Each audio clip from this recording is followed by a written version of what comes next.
인생에 있어서 인간됨이라고 하는 것은 깨달음에서 오는 것 같습니다. 깨달음.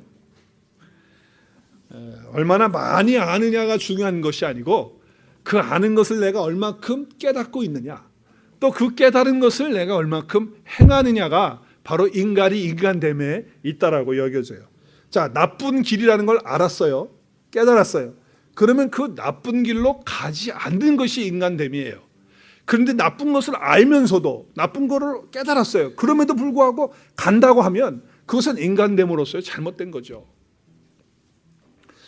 나쁜 길이면 가지 말아야 돼요. 또 우리가 음식이 이건 나쁜 음식이다, 이건 몸에 건강에 좋지 않은 것이다, 이랬을 때 우리가 그걸 알았어요. 그러면 먹지 않는 것이 인간됨의 아름다운 모습이라는 거예요. 그래서 나쁘다는 것을 우리가 뻔히 알면서 그 길을 간다는 것은 그것은 거짓된 것이고 그 행위는 비인간적인 것이 되는 것이다. 너무나도 우리가 쉬우면서 절실한 교훈을 성경에서는 많이 하고 있는데 그 가운데 한 절 말씀을 소개할게요. 시편 49편 20절 말씀에 보면 사람이 고귀하지만 깨닫지 못한다면 멸망할 짐승과 같다는 거예요. 쉬운 말로 말하면 사람이 깨닫지 못하고 살면 짐승과 같다라고 하는 그런 말씀이에요. 근데 사람이 여기 고귀하다고 했는데 이 고귀하다라고 하는 말을 다른 성경들을 쭉 대조해서 보니까 여러 가지로 번역을 해놨더라고요. 사람이 고귀하다라고 하는 이 성경을 개역 개정에서는 존귀하다, 또 킹제임스 흠정에서는 존귀함 중에 거하는 사람이라도 이렇게 했고요.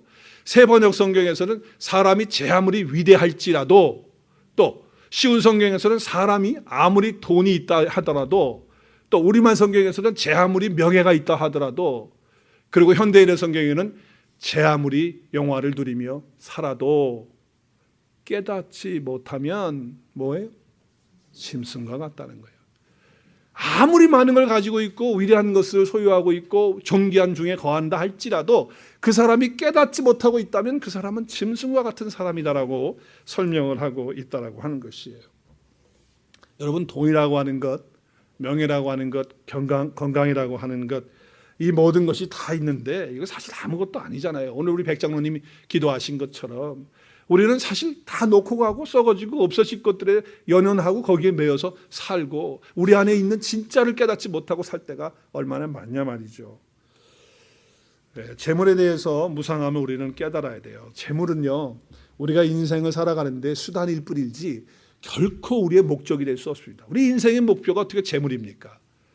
그 다 놓고 가고 없어질 것들이 우리의 인생의 목표입니까? 그게 아니죠. 그냥 살아가면서 필요한 수단일 뿐이에요. 근데 우리는 거기에 목적을 걸고 살아갑니다. 재물이 우리를 구원시킵니까? 재물이 우리에게 생명을 줍니까? 그렇지 못하잖아요. 우리 예수님께서 직접 하신 말씀이 뭐예요? 사람의 생명이 그 사람의 소유의 넉넉함에 있지 않다는 거예요. 그 사람이 아무리 소유가 많아도 그 사람의 생명이 거기에 있지 않다는 것을 말씀하셨어요. 그러면서 어리석은 부자에 대한 얘기를 했잖아요. 그 어리석은 부자가 돈을 많이 벌었어요. 수확을 많이 거뒀어요. 그래서 자기 창고가 너무 작은 거예요. 창고 헐어가지고 큰 창고를 짓고서는 뭐라고 말합니까? 야, 이제 우리 오랫동안 내 영혼이 쉬고 먹을 수 있으니 참 좋다, 즐기자, 기뻐하자 그랬어요. 그때 하나님께서 뭐라고 말씀하십니까? 이 어리석은 자야, 내가 오늘 이 밤에 내 영혼을 도로 찾아간다면 내가 준비해놓고 쌓아놓은 그 모든 것이 다 누구의 것이 되겠느냐. 어리석은 자라고 하는 것은 뭡니까? 깨닫지 못하는 사람. 깨닫지 못하는 자야. 불쌍하다는 거예요. 재산이라고 하는 것은요, 우리가 다 영원히 가져갈 수도 있는 것도 아니고 30년 페이먼 했어도 우리 장로님 기도한 것처럼 놓고 가야 되잖아요. 사실 우리가 자손에게 자꾸 뭘 물려주려고 하는 거, 이거 생각 버리셔야 돼요. 그걸 깨달아야 돼요. 사실 이 세상에 모든 비리와 문제가 다 어디서 오냐? 자기가 벌어서 자기가 먹고 살 만큼만 살고 가야 되겠다고 하면요, 이 세상에는 문제 별로 없을 것 같아요. 정치적으로도 감옥에 갈 일 없을 것 같아요. 대통령이 뭐 다 감옥에 갈 일이 있겠어요? 그런데 자기가 혼자 먹고 살죠. 그건 아무 문제가 없을 것 같아요. 그런데 왜 이렇게 시끄러우냐? 돈 문제 때문에 시끄러운 거예요. 근데 그 돈을 어떻게 하겠다는 거예요? 자손 대대에 물려주고 남겨주겠다고 하는 것들 때문에 문제가 되는 거 아닙니까? 그래요. 정말 인간됨이라고 하는 것은 깨달아야 돼요. 분명히 내가 내 자손에게 이것들을 물려줄 수 없다는 것을 깨달아야 돼요. 그건 물려주는 거 아니에요. 사실 우리가 신앙을 물려줘야 되고 영원한 것들을 우리 자손들에게 물려줘야죠. 그것만 깨달아도 성장하고 성숙할 수 있어요. 정말 깨달아야 돼요. 짐승같이 살지 않고 인간같이 살 수 있도록 그렇게 돼야 된다. 죽음에 대해서도 마찬가지예요. 여러분, 죽음에 대해서 우리가 생각할 때 참 그것만 잘 깨달아도 인간이 좀 달라질 것 같아요. 탈무드에 보면 이런 얘기를 해요. 참 의미 있는 얘기죠. 사람이 태어날 때는 주먹을 쥐고 있다. 여러분, 태어난 아이들 다 봤어요? 아이들이 손을 쫙 펴고 이러고 있던가요? 다 이러고 있다고요. 모든 것을 가진 것처럼 그러고 태어난다는 거예요. 그런데 이상하게도 죽을 때 이러고 죽는 사람은 이 세상에 한 사람도 없다. 다 이러고 간다. 왜? 아무것도 가지고 가지 못하기 때문에. 참 의미 있는 그런 얘기예요. 그래서 우리가 죽음에 대한 것들요, 사실 이건 세 가지를 잘 깨달아야 되는 것 같아요. 첫째는 죽음이라는 것은 반드시 있다. 죽음은 있다. 사람은 다 죽는다. 그 죽음의 한계를 깨달아야 돼요. 순간마다. 그리고 두 번째는 다른 사람의 죽음을 통해서 언젠간 나도 죽는다는 것을 깨달아야 된다고 하는 거예요. 남의 죽음을 보면서도 그걸 깨닫지 못하고 다른 사람 죽었다고 했는데 나는 아직도 죽을 날이 멀었어. 이렇게 생각하면 어리석은 사람이에요. 여러분, 지구상에 지금 몇 명이 살고 있습니까? 60억 이상 산다고 그래요. 60억 이상 살고 있다고 하는데 1년에 몇 명쯤 죽을 것 같습니까? 통계에 의하면 5천만 명이 죽는데요. 5천만 명. 그러면 1년에 그렇게 죽으면 매일 죽는 사람들이 몇 명입니까? 13만 6천 얼마가 된다고 그래요. 그러면 1초에 죽는 사람이 몇 명이냐? 2사람 정도가 죽는다는 거예요. 지금도 똑딱똑딱 하는 사이에 계속 사람이 죽어나가는 거예요. 죽어가다 보면 멀지 않아서 나도 죽는 날이 있다라고 하는 것을 깨달아야 된다는 거예요. 죽음과 나와 상관이 없는 것이 아니고. 그리고 마지막 한 가지를 더 깨달아야 되는데 그것은 뭐냐면 죽는다는 것을 인정하고 그리고 뭐예요? 오늘 나도 죽을 수 있다라고 하는 것.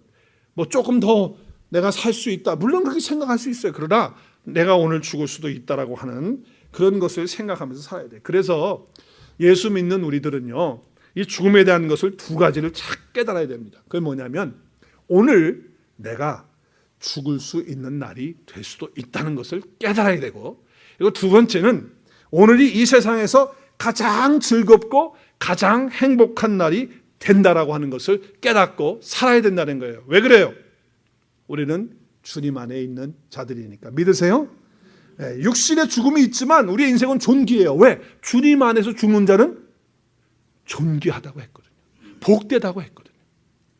그렇기 때문에 하나님의 형상으로 지어진 내가, 또 주님 안에 있는 내가, 또 주님이 내 안에 있어서 살아가고 있는 내가 그것을 깨닫고 살아간다면, 그 은혜를 내가 깨닫고 살아간다고 한다면, 또 하나님의 약속하신 그 영원한 생명과 그 영원한 천국을 내가 바라보고 살 수 있다고 한다면 오늘 내가 죽어도 행복한 것이고 오늘 살아도 가장 귀중하고 좋은 날이 되는 거예요. 주 안에서 내가 이렇게 하루를 살아도 쓰임받을 수 있고 내가 오늘 주 안에서 주님과 함께 연합되어서 살아있는 존재이기 때문에 내가 오늘 죽어도 귀하고 또 내가 살아도 하나님 앞에 행복하고 감사한 그런 날이 되는 거예요. 이것을 깨닫는 것이 참 중요하다고 하는 거예요. 여러분, 부유해서도 아니고 성공해서도 아니고 깨달음이 있을 때 우리에게 아름다움이 있는 거예요. 자, 주 안에 있는 자들은요, 그렇기 때문에 오늘이 가장 중요한 날인 줄로 믿으시기를 바랍니다. 오늘이 가장 행복한 날인 줄로 믿으시길 바랍니다. 우리 한번 따라하겠습니다. 주 안에 있는 나는 오늘이 가장 중요합니다. 주 안에 있는 나는 오늘이 가장 행복한 날입니다. 믿으십니까? 네, 오늘이 가장 귀하고 가장 행복한 날이에요. 주 안에 있기 때문에 죽어도 행복하고 살아도 행복하고, 그래서 이 죽음을 뛰어넘고 죽음을 초월해서 살아가는 그런 깨달음이 있을 때 행복한 거예요. 그러면 나의 인격도 나의 신앙도 성장하고 성숙할 수밖에 없다라고 하는 거예요. 오늘 주님께서 하신 말씀은요, 너무나도 안타까움 가운데서 탄식하시는 말씀이에요. 뭐 때문에 탄식한 줄 아세요? 보기는 보아도 못 봐요. 보는 것 같은데 못 봐요. 귀가 있어서 듣는 것 같은데 못 들어요. 그리고 깨닫지 못하는 거예요. 그래서 오늘 13절에 뭐라고 말씀합니까? 주님의 그 안타까움, 그 주님의 탄식 소리가 있어요. 그게 뭐예요? 내가 그들에게 비유로 말하는 것은 내가 이렇게 너에게 간절하게 쉽게 이렇게 비유로 설명하는 이유는 뭐냐? 지금 사람들이 보아도 보지 못하고 들어도 듣지 못하고 깨닫지 못하기 때문이라고 하는 그 안타까움, 그 탄식 소리를 주님이 지금 하고 계시는 거예요. 그런데 제자들은 귀가 조금 열렸어요. 제자들은 눈이 조금 열렸어요. 그래서 주님의 말씀을 듣고 주님의 말씀을 보기 시작해요. 물론 온전히 깨닫는 단계는 아직 아니지만 그래도 듣고 보는 그런 제자들이 돼서 나중에 이제 깨닫는 단계가 오지요. 제자들도. 그래서 여러분, 우리가 깨달을 때 성장하고 성숙할 수 있다라고 하는 거예요. 여러분, 내가 예수 그리스도를 주님으로 고백하고 그래서 내가 하나님의 자녀가 되고 내가 주님 안에 있게 되면 그때부터 우리의 삶은요, 정말 이제는 나를 위해서 사는 것이 아니고 내 기쁨을 위해서, 내 행복을 위해서 사는 것이 아니고 하나님을 기쁘시게 하고 하나님께 영광 올려드리도록 하는 삶이 되어지는 것, 그것이 바로 내가 하나님의 자녀 된 것이고 내가 주 안에 있게 된 거예요. 그렇기 때문에 우리가 그것을 깨달을 때 하나님께 기쁨을 돌리고 영광을 올려드리는 거예요. 그거를 깨닫지 못하면 늘 내 중심으로 나만 기쁘면 되고 나만 행복하면 되고 나만 더 많이 가지면 되고 이렇게 되면요, 하나님을 기쁘시게 할 수가 없어요. 하나님께 영광 올려드릴 수가 없어요. 그래서 정말 하나님과의 관계에서 정말 내가 하나님의 자녀가 된 것, 내가 주 안에 있는 것, 그래서 내가 그것을 깨닫는 그 순간에 하나님이 기쁨을 받으시고 영광을 받으시는 거예요. 그래서 하나님의 자녀들은 늘 하나님의 음성을 들어야 되고요, 영적으로 깨닫는 마음이 있을 때에 우리 하나님이 속상하지 않고 안타까워하지 않으시는 줄로 믿으시기를 바랍니다. 오늘 주님이 똑같이 그 당시 하셨던 사람들과 똑같이 오늘날 이와 같이 우리들을 향해서 이렇게 안타까워하시면 되겠어요? 이렇게 탄식하시는 소리 하시면 되겠어요? 안 되죠. 우리는 깨닫고 살아가야 되는 거예요. 하나님의 속상함, 하나님의 안타까움이 언제 있느냐? 깨닫지 못할 때. 보기는 보았는데 듣기는 듣는데 깨닫지 못할 때 주님이 안타까워하시는 거예요. 14절 15절 말씀에 보면 이렇게 말씀을 하죠. 오늘 주님께서, 이사야 선지자는 주님 오시기 전 750년 전에 있었던 사람입니다. 그 사람이 하나님의 말씀을 받아가지고 예언하신 말씀인데 그 말씀이 지금 이루어지고 있다는 거예요. 그때도 그랬지만 지금도 그렇다는 거예요. 듣기는 들어도 깨닫지 못하고 보기는 보아도 알지 못하고 이 백성이 어떻게 돼요? 마음이 어떻게 돼서 완악해져서 그렇게 됐다는 거예요. 그 귀는 있어요. 영적 귀는 다 막혔어요. 육신의 귀는 있는데, 육신의 눈은 있는데 영적 눈은 다 감긴 거예요. 소경이 된 거예요. 다 보고 있는데 소경이에요. 듣고 있는데 기머거리예요. 그래서 주님이 너무 탄식하시고 뭐라고 말씀해요?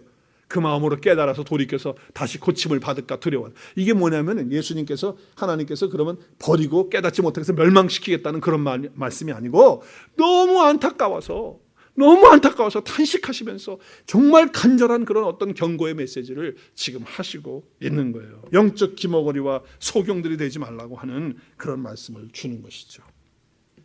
여러분, 우리가 영적으로 깨달음을 갖게 될 때 하나님께 영광 올려드린다는 것, 하나님께 기쁨이 된다는 것, 첫 번째 관계에서 그렇게 된다는 거예요. 두 번째는 주변에 있는 사람들에게도 훌륭한 리더로서 또 훌륭한 그리스도인으로서 존경받을 만한 그런 사람이 되는 거예요. 왜냐하면 다른 사람들을 행복하게 해주거든요. 다른 사람들을 위로해 주거든요. 다른 사람들에게 축복을 흘려보내주거든요. 다른 사람들에게 하나님의 말씀을 깨닫도록 도와주거든요. 돈 많은 사람이 존경받는 게 아니에요. 무슨 많이 배운 사람이, 권력 가진 사람이 아니에요.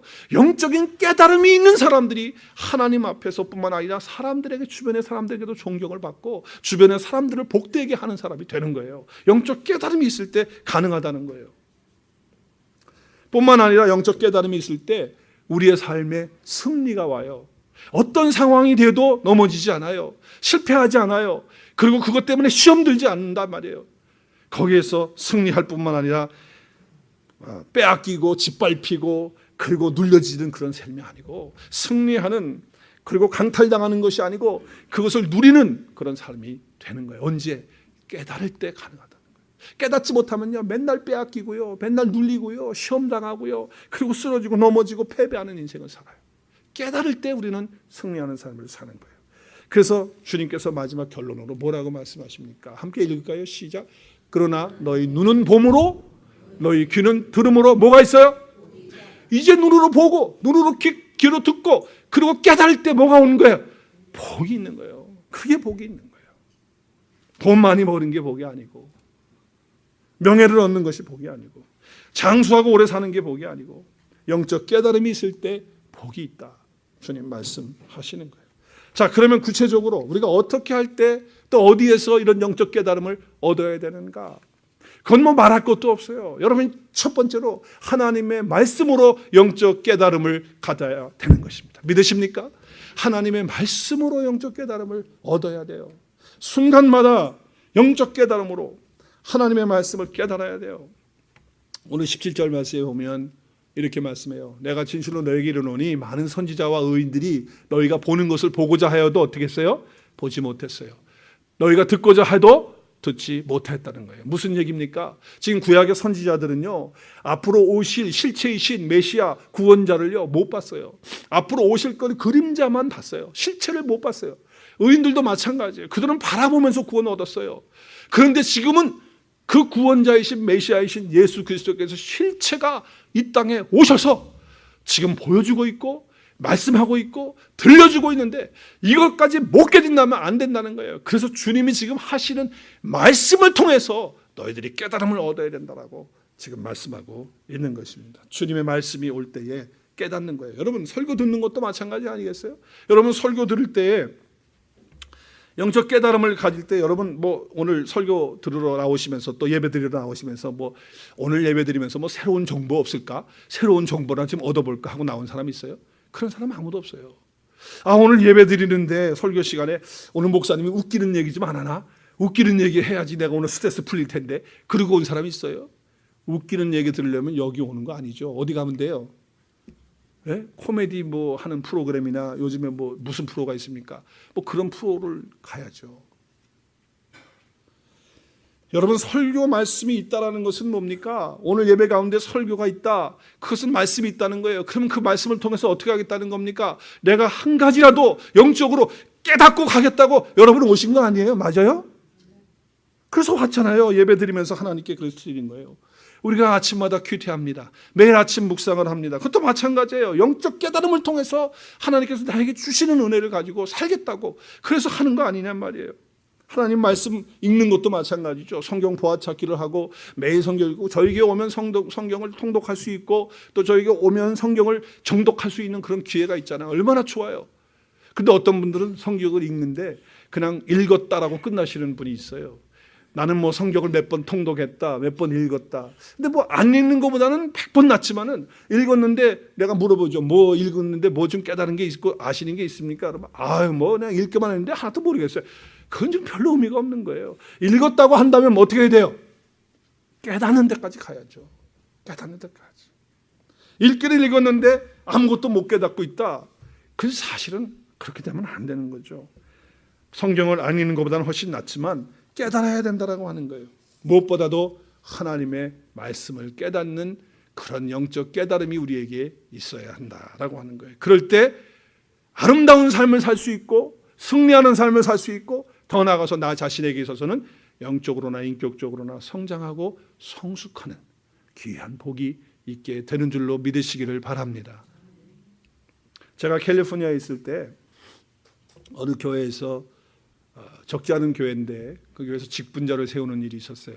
직분자 그러면 이제 장로님, 권사님, 안수 집사님을 세우는 거죠. 네, 그래서 세우는데 어떤 일이 있었냐면 정말 괜찮으신 분인데 안수 집사님이신데 장로 피터액을 하는데 떨어졌어요.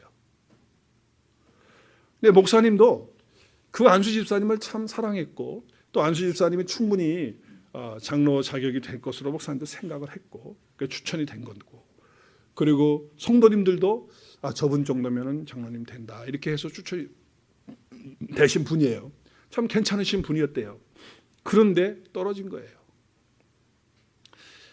그래서 목사님 마음이 너무 무겁고 힘들었답니다.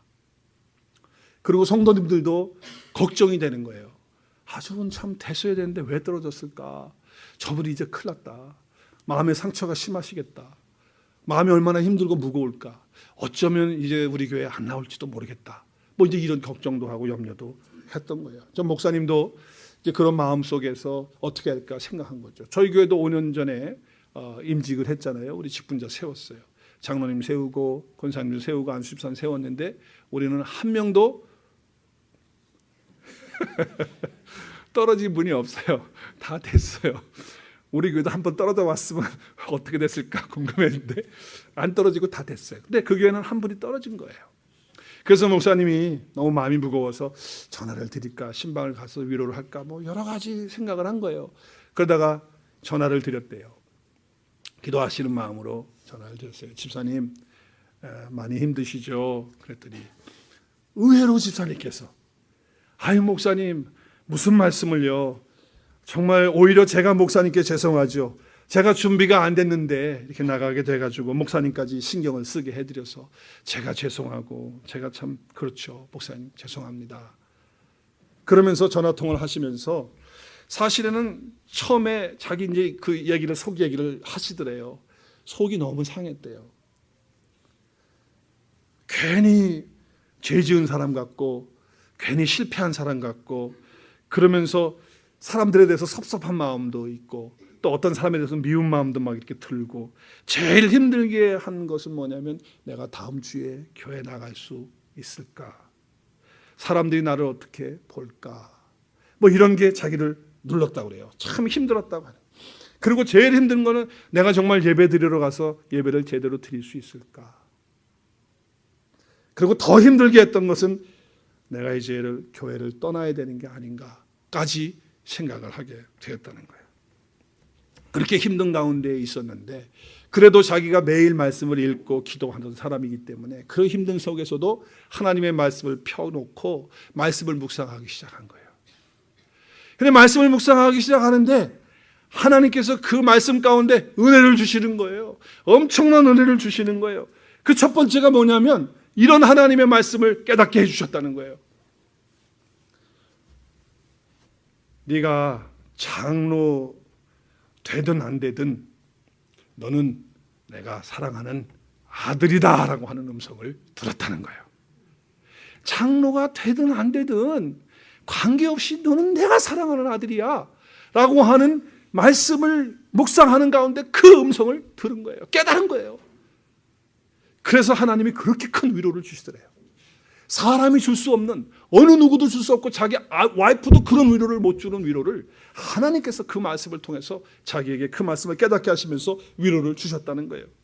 그 다음에 주신 말씀이 뭐냐면 내가 장로가 되든 안 되든 내가 사랑하는 내 아들이라고 하는 것이고 그 다음에 주신 말씀은 내가 정말 나를 사랑하는 사람이라고 한다면 장로가 되든 장로가 떨어지든 너가 떨어져서도 내게 영광을 돌릴 수 없느냐? 꼭 장로가 돼야지만 합격돼야지만 영광이 되는 거냐?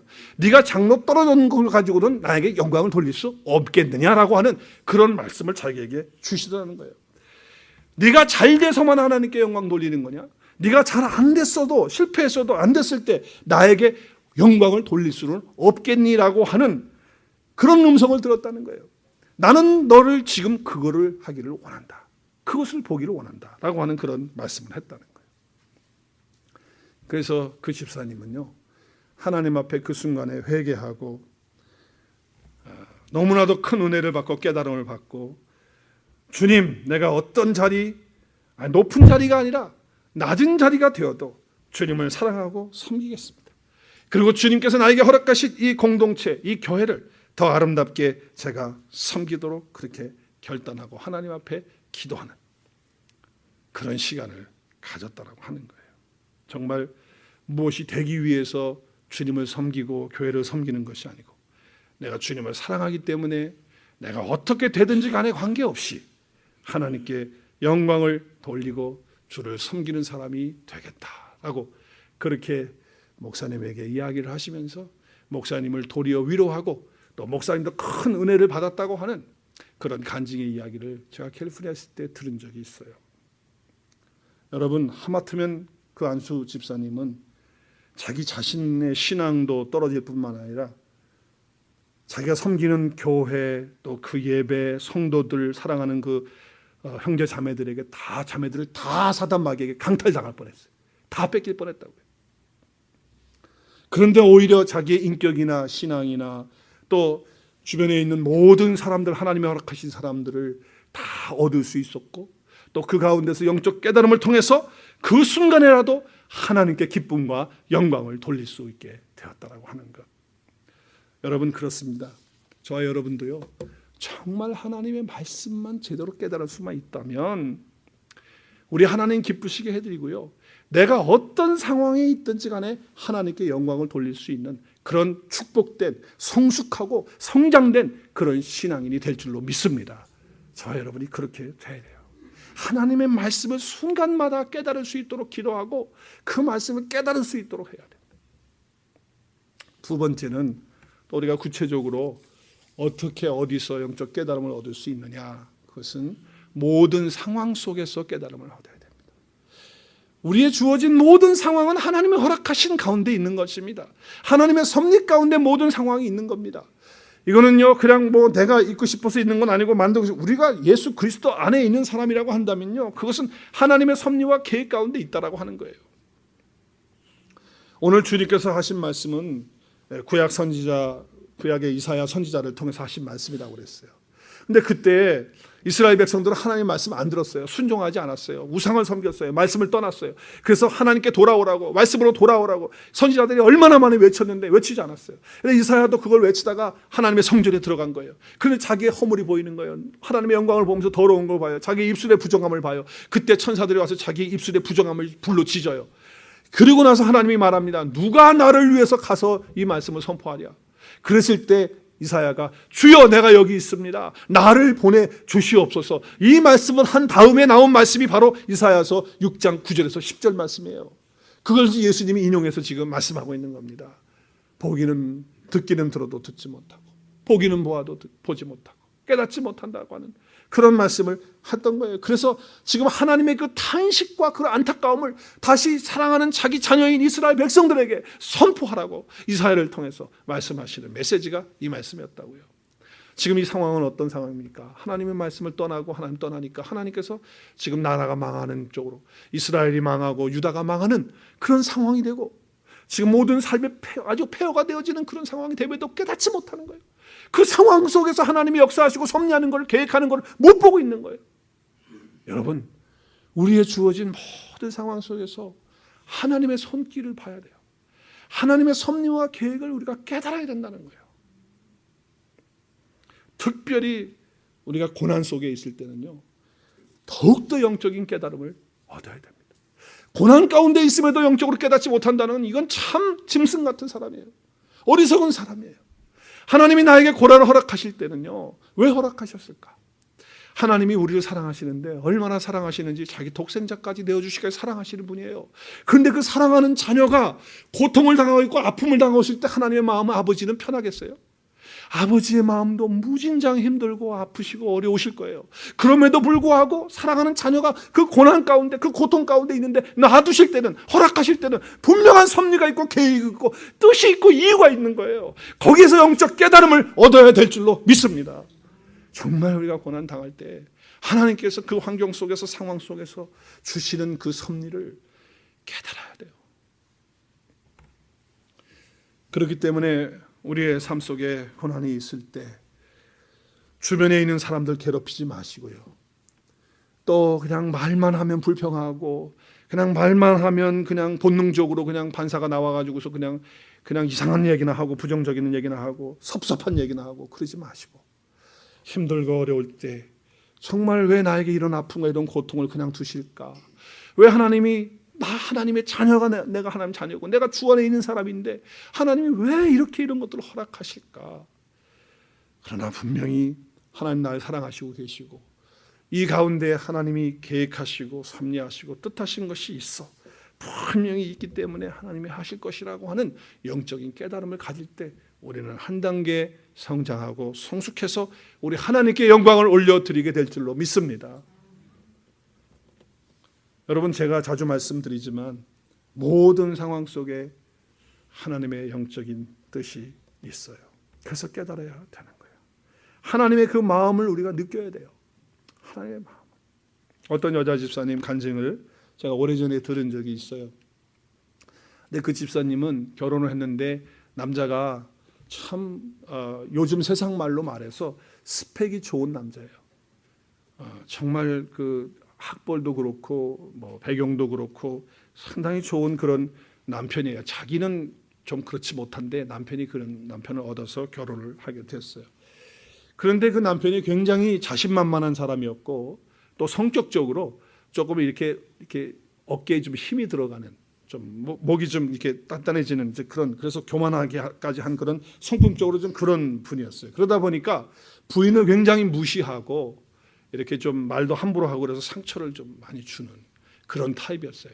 근데 두 분이 다 교회를 다니셨고 또 이분도 그 남자 집사님이었고 여자 집사님이었어요. 그런데 아직도 덜 성숙한 그런 가정이었죠. 그러니까 남편이 그 아내를 그렇게 무시하고 그냥 함부로 말하고 그러니까 그 시월드 아시죠? 시집의 월드 시집 식구들 시월드 그 돌고래 쇼 하는데 말고 시월드 그 집 거기 시월드도 어떻게 하냐? 자기를 무시하고 그냥 막 이렇게 함부로 하고 그런 거예요. 그럼 며느리 입장으로서 얼마나 힘들고 아팠겠어요. 그런 상황 속에 있었는데 남편이 사업을 했는데 잘 나갔어요. 그런데 어느 순간에 일이 잘못돼가지고 쫄딱 망한 거예요. 망하니까 뭐 남편이 집에 처박혀가지고 나오지도 않고 꼼짝도 안 하고 막 이제 끙끙거리고 있는 거예요. 그때 이 여자 집사님이요 자기 속에 눌려졌던 그 상처와 그동안 받았던 아픔이 폭발했어, 터졌어. 터져가지고선 너무 힘들고 괴롭고 이제 그거는 뭡니까 이제 그 남편이 너무 괘씸하기도 하고 그동안 그렇게 나를 향해서 했던 게 막 그냥 속에서 올라오는 거예요. 그 분노가 올라오고 막 화가 올라오고 폭발한 거예요. 그런데 남편이 어떻게 합니까? 나가지도 않고 집에 있으니까 24시간을 그 꼴을 봐야 되는 거예요. 그래 속이 얼마나 힘들어요. 요즘에 그 삼식이 있잖아요. 집에서 하루 3끼 먹는 남편. 너무 힘든 거예요. 그래서 괘씸해가지고 힘든 마음을 그런데 자기가 믿음이 있으니까 그래도 답답한 걸 누구한테 가서 호소해요. 그래도 하나님 앞에 가서 엎드려야 된다. 그래서 새벽에 가서 하나님 앞에 가서 엎드려서 기도하는 거예요. 하나님 도와주세요. 하나님 정말 하나님 내가 너무 힘듭니다. 너무 어렵습니다. 남편까지 이제 저래가지고 저렇게 됐는데 너무 힘듭니다. 그래서 엎드려서 기도하는데 또 말씀을 읽는데 하나님께서 영적인 깨달음을 주시는 거예요. 그리고 하나님의 마음을 자기에게 심어주는 거예요. 그 마음이 무슨 마음이냐? 우리 하나님은 우리를 보실 때 어떻게 보시는지 아세요? 불쌍히 보시는데 그 불쌍히 여기는 하나님의 마음이 그 집사님 마음속에 온 거예요. 들어왔어요. 하나님이 심어주셨어요. 그래서 이런 생각이 납니까? 자기 남편을 생각하면서 저 교만했던 남편이 정말 저렇게 교만하기 위해서 얼마나 고생했을까. 그런데 지금 저렇게 망해 있으니 얼마나 힘들까. 불쌍하다 이런 마음이 든 거예요. 하나님의 마음이 그 마음속에 찾아온 거예요. 근데 하나님께서 말씀을 통해서 에스더를 통해서 말씀을 주시는데 이런 말씀을 주시더래요. 지금 이런 상황이 된 거는 바로 이때를 위한 것이 아니냐. 그 이때를 위한 것이 뭐냐? 자기에게 들려주신 음성이 뭐냐면 바로 지금 이 상황, 남편이 저렇게 힘들어하고 시집 식구들이 저렇게 힘들어하는 이 상황에 바로 이 상황을 위해서 내가 너를 이 옆에 네 남편 옆에 내가 두게 한 게 바로 이때를 위해서 내가 네 남편 옆에 너를 둔 것이라고 하는 그 마음을 깨닫게 된 거예요. 그러면서 하나님께서 자기 마음에 이런 말씀을 주시더래. 깨닫게 해주시더래. 야, 내가 위로할 것을 네가 직접 위로해줘라. 네 남편을 지금 격려해줘라. 그리고 믿고 기다려줘라. 그리고 마지막에 하나님 하신 말씀이 뭐냐면 네가 내 대신에 네 남편 손을 잡아주라. 그 말씀을 깨달으면서요. 이 부인이 남편을 위해서 그렇게 축복하면서 기도가 나오고 정말 그 남편이 불쌍하고 이제 사랑하는 마음이 돼가지고 그래서 그 남편도 결국은 하나님 앞에서 깨어지고 그 교만한 마음을 다 벗어버리고 하나님 앞에 낮아지게 되고 그리고 그 부인도 남편이 받은 상처와 아픔들을 다 씻어내고 두 부부가 신앙 안에서 믿음 안에서 주 안에서 아름다운 사람으로 그런 부부로 그리고 이제 식구들까지도 다 아름다운 그런 가정으로 만들어지는 그런 행복한 축복이 있게 되었다고 하는 그런 간증이에요. 여러분, 우리가 어떤 상황에 처하든지 간에 그 상황은 하나님이 허락하신 상황이에요.